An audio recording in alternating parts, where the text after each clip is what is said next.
All right. Okay. Thank you, Ron. I'm here with Ron Fairchild, and we are very fortunate to have him on the CLASP advisory board. I want to thank him for taking the time to put together this digital piece. Sorry that you can't be at the meeting, but this is the second best thing. So just to start, obviously today we are working on the strategic plan, our priority number one, which is where CLASP is working to be the regional out-of-school time intermediary to improve program quality and capacity in our area. And so with that, I just would hope maybe you could give us a little bit of introduction to yourself and your experience in the out-of-school time and summer learning world, and what expertise you're bringing to us today. Sure. Well, thanks, Brian. And I do apologize I can't be with you live and in person, but travel schedule and everything this week just got in the way. So, you know, I'm thrilled to be part of the advisory council. And, you know, my background is really, my whole career has been focused on educational equity and doing work at the intersection of communities and schools. So, you know, for the last 8 years or so, I have had the great privilege of leading a consulting practice called the Smarter Learning Group that works with nonprofits, foundations, other organizations and agencies that are committed to moving the needle for low-income kids in terms of student achievement. And I've had the opportunity in my career. I've started off my career as a classroom teacher, then did work at the National Office of Boys and Girls Clubs of America, was the founding CEO of the National Summer Learning Association, was there for about 10 years. So I've done work at the local, state, and national level. In the past 8 years or so, I've been pretty heavily engaged in the campaign for grade level reading. That's where I first met Sally Fuller, got really intimately became intimately aware of what's going on in Springfield and the great work that has been happening with the campaign for grade level reading in Springfield. And so prior to that, I knew about your summer learning work in the context of my role at the National Summer Learning Association and the Excellence in Summer Learning Award that you won for that work. And so so that's kind of how I came to become associated with the advisory council, and you know, really looking forward to the conversation today, Brian. Thank you, Ron. We should give credit to Susan O'Connor, who started the initiative. Absolutely. And with her also really started, you know, this real nationwide push around starting to improve quality of out-of-school time learning. This region has been a leader for a long time. Yep. So I guess, could you provide us with an overview of the types of roles you've experienced intermediaries play in promoting quality out-of-school time programming, and why these roles are important in community-wide efforts to increase access to quality programming for low-income youth? Yeah, sure. So, you know, I've done a little bit of thinking about this, the unique role and contribution that intermediaries can make in helping strengthen the field of out-of-school time programming generally, but then also really help communities improve the quality of after-school and summer learning programs. And I know that that's something that's front and center and priority one in your strategic plan. And in our work, especially over the last 15, 20 years, I've had the opportunity to work with city-level intermediary organizations and with a number of the now 50 state after-school networks, which are working as intermediaries at the state level.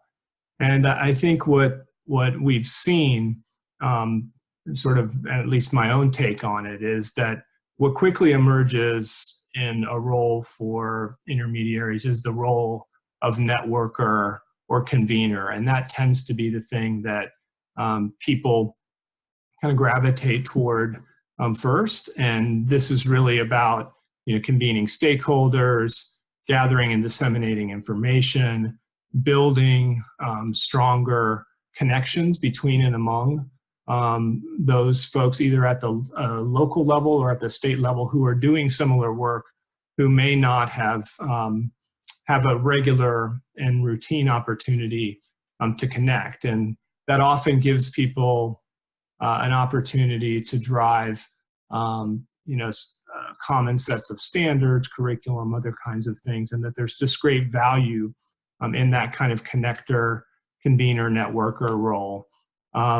Another role that we've seen emerge in this area is that of really being an engine for innovation and being a vehicle that will allow multiple different types of program providers to come together to put great ideas and the most promising and in many cases proven interventions and strategies together so that you can test things and begin to establish evidence for those things and then try to scale those things up. And often it takes that sort of neutral third party to help with that sort of cycle of innovation and really getting from small scale proven and effective strategies, practices, programs up to a more larger scale. And then finally, which is sort of a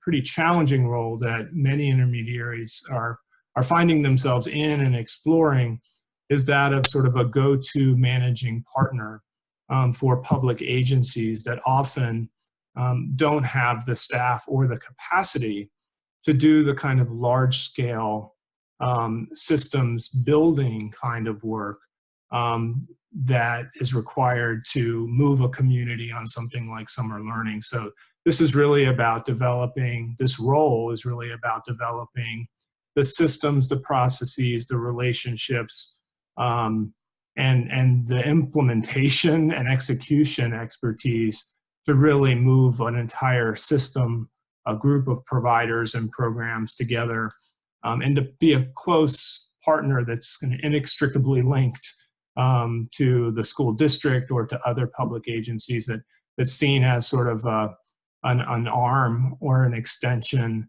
that enables them to do work more efficiently and effectively than they could on their own. So those are kind of the three basic types, and I know Brian will be sharing a handout or some material that I'm just in doing some thinking in preparation for this conversation, just kind of laid out. And I'd also say, you know, people play more or less of those three roles, and sometimes you play a mix of those three roles. So it's not sort of neat and tidy. Thanks, Ron. So lots of pieces. But could you give us, through your experience, provide us some of the best practices or examples of how communities have benefited through the power of a strong intermediary? What practices do you see as most promising and innovative? Yeah, I think one of the things that sort of comes to mind immediately is the power and the strength that comes from being able to speak with one voice and aggregate what to many people looking from the outside looking in feels very disparate and chaotic and hard to get your arms around. You know, when you think about, well, where could all kids be during the summer, for example, or how are we doing as a community in terms of addressing summer learning loss or something like that, tackling that problem at scale.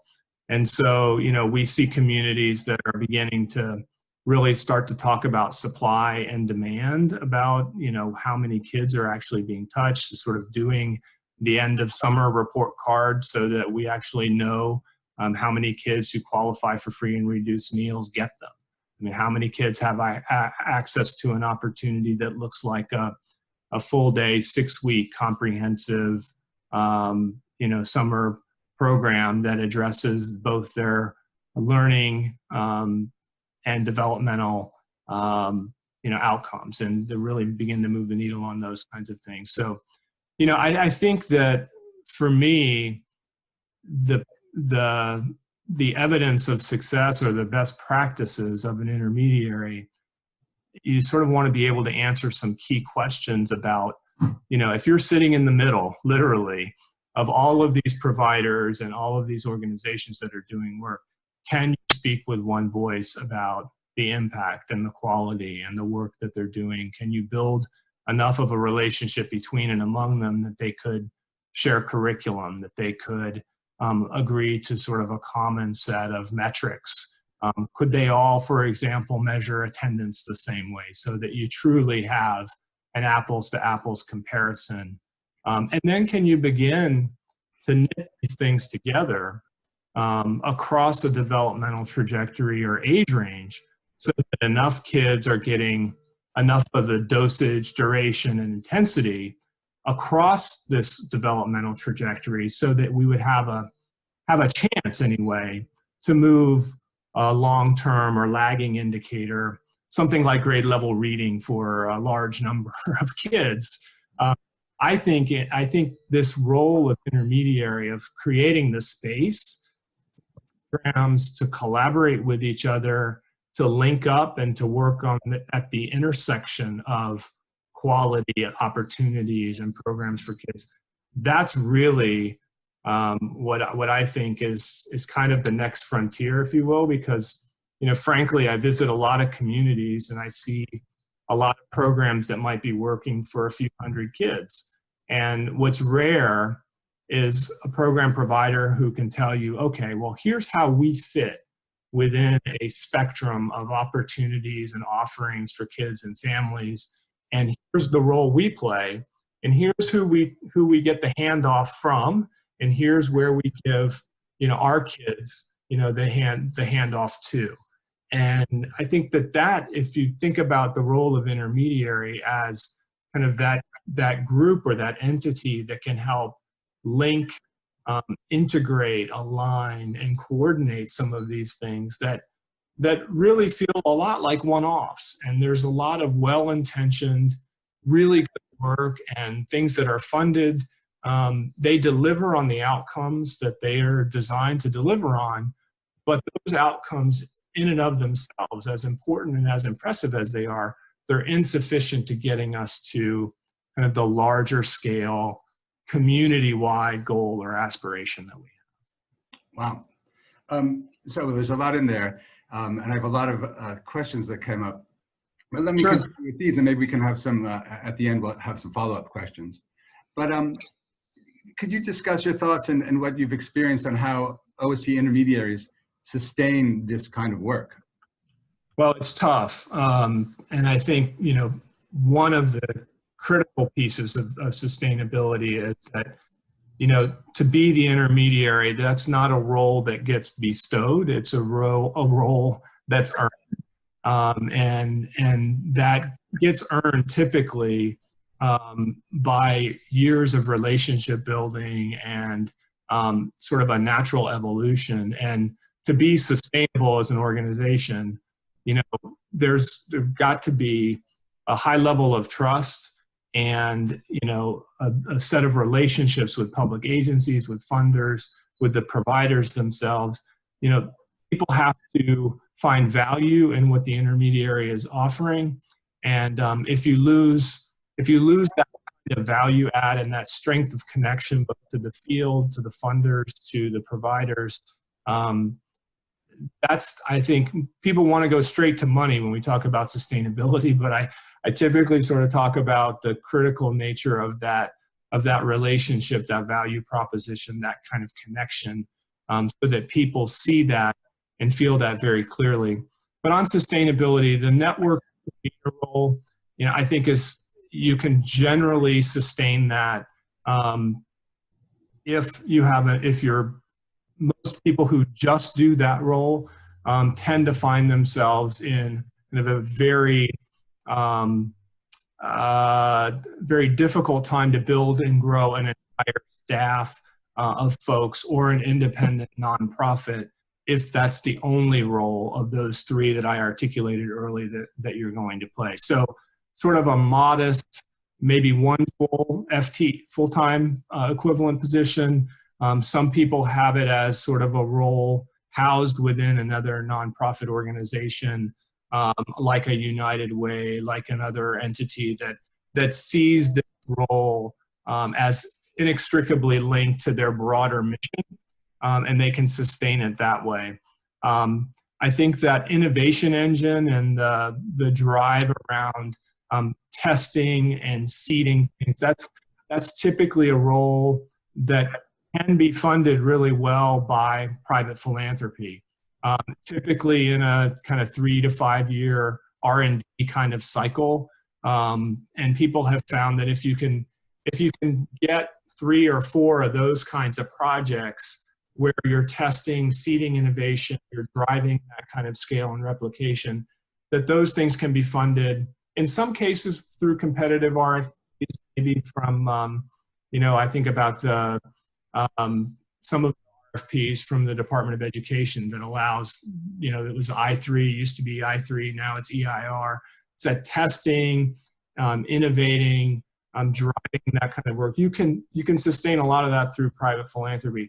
I think that third role about managing partner, the critical piece of sustainability there is getting access to public dollars and making the case to a school district and or other public agencies that you can take what investment they're going to make and use that investment very well and wisely to leverage other public dollars, other private dollars, other public dollars, and to be that kind of partner to another agency. And that does take some time to sustain. But I think those are kind of at least the pieces of the puzzle that I've seen various people put together.